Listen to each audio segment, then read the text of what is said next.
저는 그날을 평생 잊지 못할 겁니다. 비행기 좌석 통로를 따라 걸으며 균형을 잡으려 애쓰던 그 순간 제 손이 살짝 떨렸습니다.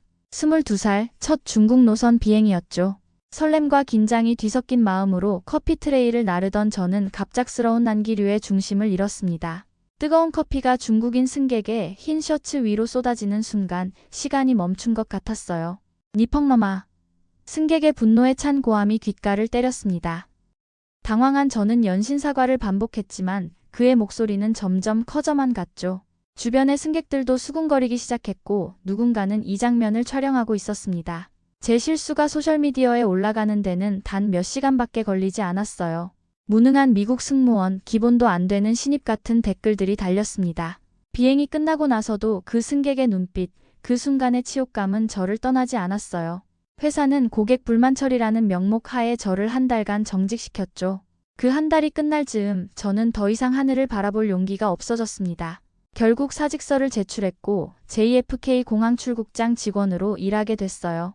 게이트에서 티켓을 확인하고 승객들의 질문에 답하는 일, 안전했습니다. 지상에서는 쏟을 커피도 화낼 승객도 없었으니까요. 밤이면 꿈을 꿨습니다.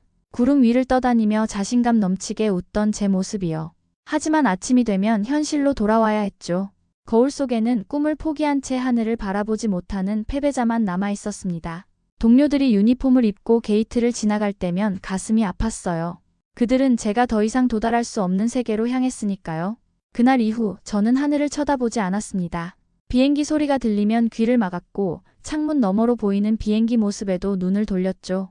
그렇게 2년이 흘렀습니다. 제 꿈은 커피 한 잔과 함께 쏟아져 버렸고 저는 그저 살아남기 위해 숨을 쉬는 사람이 되었어요.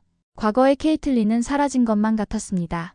인천행 K82편 게이트 근무는 보통 때와 다르지 않게 시작됐습니다. 탑승권 확인, 승객 안내, 항공사 규정 설명. 기계적으로 반복하는 일상이었죠. 그런데 갑자기 게이트 앞이 소란스러워졌어요. 중국인 가족이 초과 수화물 요금을 내지 않으려고 고성을 지르고 있었습니다. 불가능해. 너무 비싸다고. 그 순간 마치 2년 전으로 돌아간 듯 했습니다. 귓가에 다시 그 승객의 고함이 울렸고 손이 떨리기 시작했어요. 숨이 점점 가빠지고 시야가 흐려졌습니다. 제발 지금은 안 돼. 속으로 애원했지만 공황 발작은 이미 시작됐죠. 다리에 힘이 빠지고 있었습니다. 그때였어요. 차분한 목소리가 들려왔습니다. 괜찮으세요? 제가 도와드릴게요. 50대쯤 되어 보이는 한국인 남성이었습니다. 이름표에는 고인규라고 쓰여 있었죠. 고인규 씨는 저를 잠시 의자에 앉게 한 후 중국인 가족에게 다가갔어요. 놀랍게도 그는 유창한 중국어로 상황을 설명하기 시작했습니다. 그들은 그저 자신의 일을 하고 있을 뿐입니다. 문제가 있다면 함께 해결책을 찾아봅시다. 고인규 씨의 목소리에는 권위가 있었지만 공격적이지 않았어요. 침착함과 존중이 담겨 있었죠. 중국인 가족은 점차 목소리를 낮추기 시작했고 결국 규정에 따르기로 했습니다.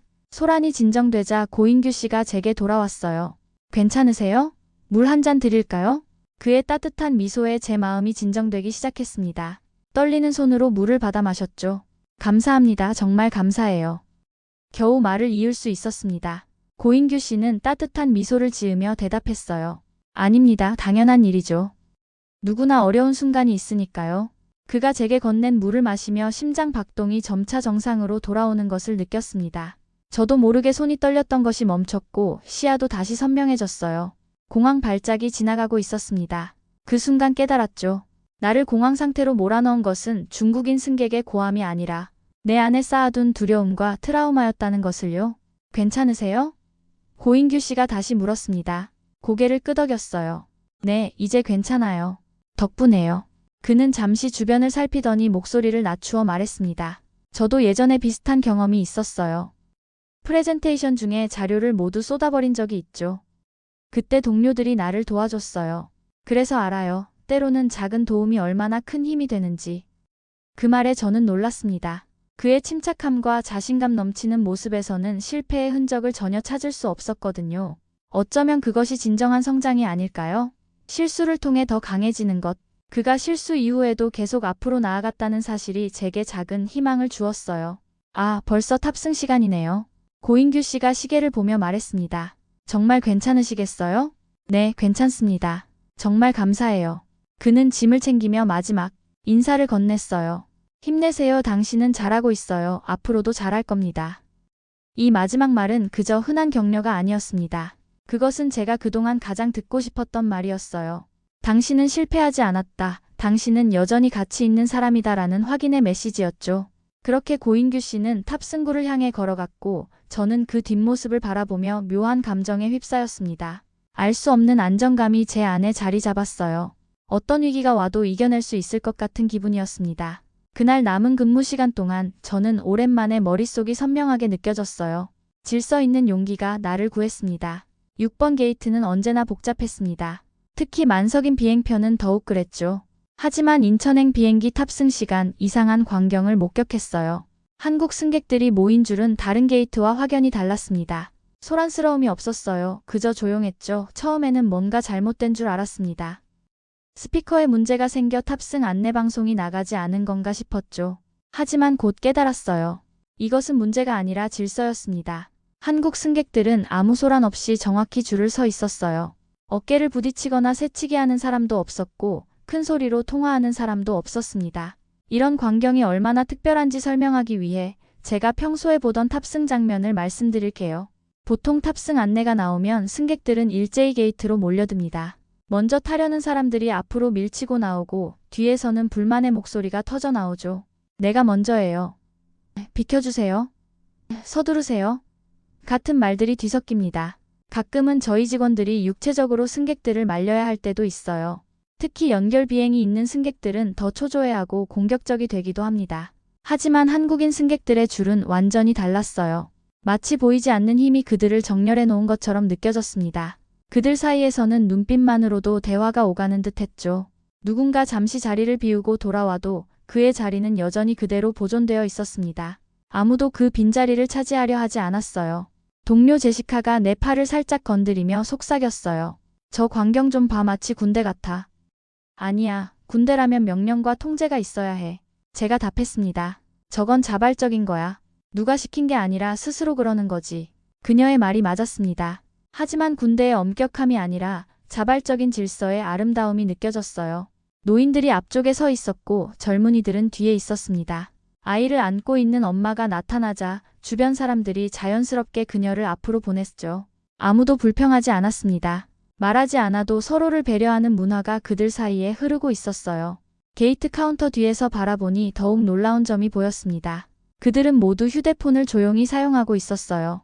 소셜미디어를 스크롤하거나 메시지를 보내면서도 주변을 방해하지 않았죠. 한 청년은 게임을 하고 있었지만 이어폰을 꽂고 소리가 새어나오지 않도록 주의했습니다. 옆 사람의 공간을 침범하지 않도록 팔꿈치를 몸에 바짝 붙이고 있는 모습도 보였어요. 더 놀라운 건 이 모든 행동이 마치 오랜 시간 연습한 것처럼 자연스럽다는 점이었습니다. 그들은 규칙을 따르는 것이 아니라 그냥 그렇게 살고 있었어요. 그것이 그들의 일상이었던 거죠. 저는 다른 게이트를 돌아보았습니다. 런던행, 파리행, 심지어 동일한 아시아 지역인 베이징행 게이트까지 모두 달랐어요. 사람들은 자기 차례를 주장하며 서두르고 앞 사람의 어깨 너머로 초조하게 쳐다보고 종종 직원들에게 불만을 토로했죠.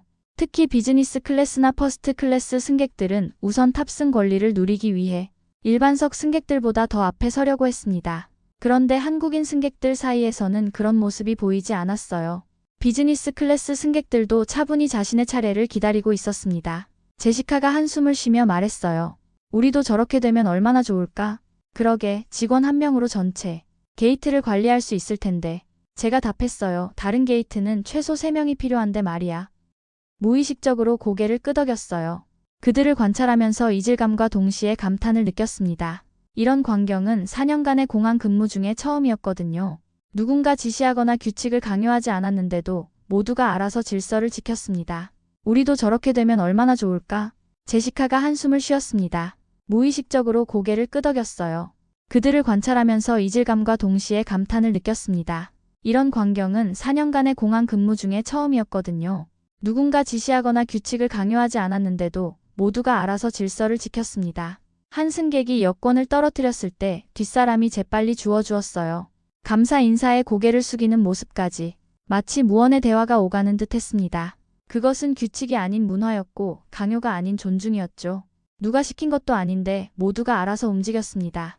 탑승이 거의 마무리될 무렵 작은 소동이 일어났어요. 5살쯤 되어 보이는 한국인 남자아이가 손에 들고 있던 티슈를 떨어뜨렸습니다.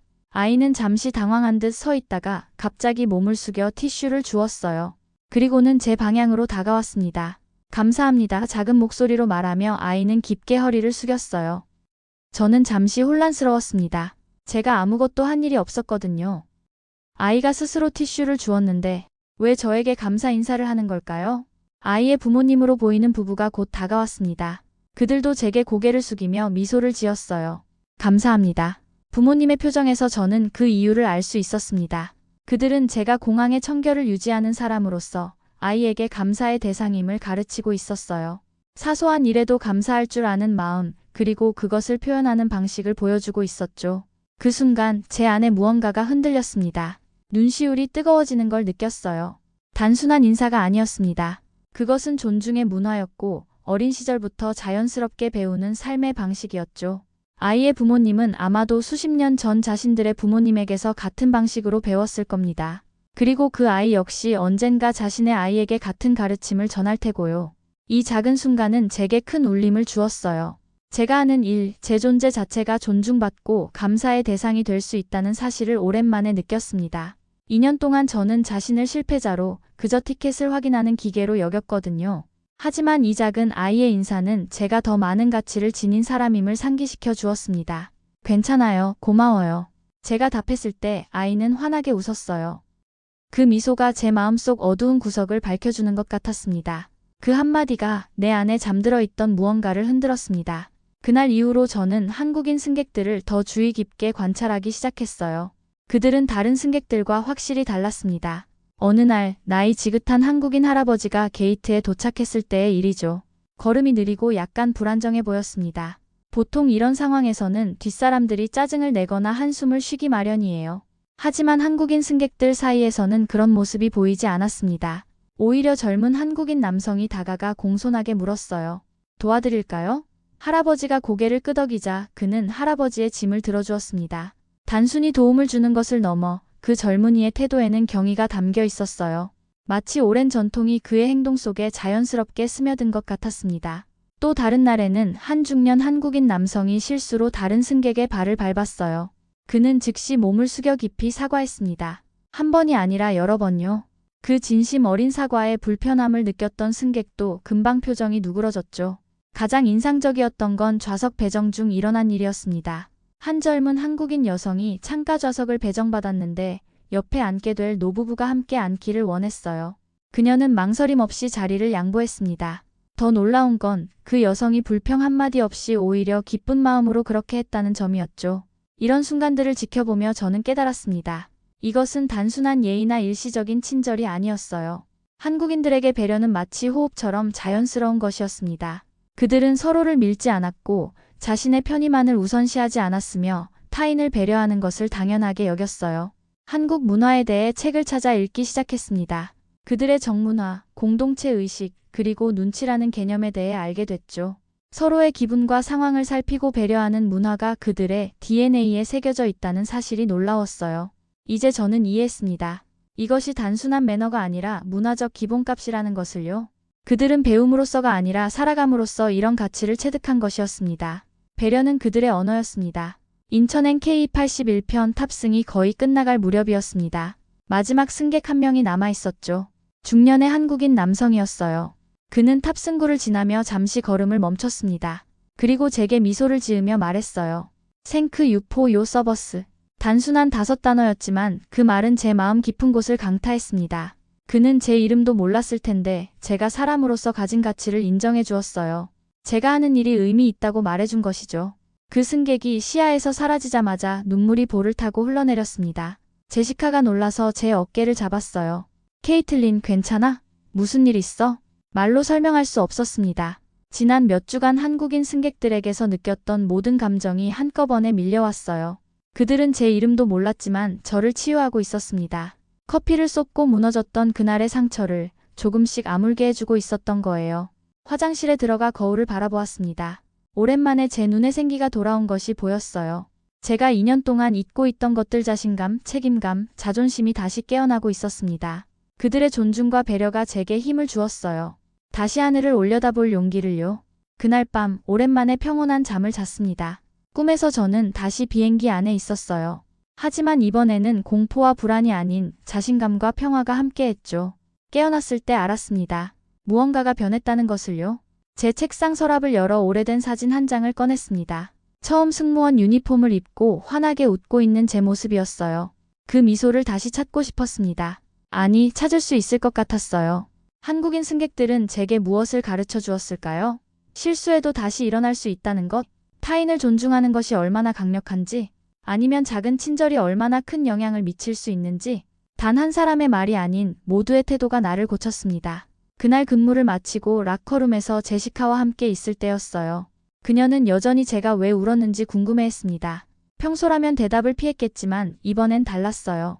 깊은 숨을 들이마시고 입을 열었습니다. 사실 2년 전에 있었던 일이 있어.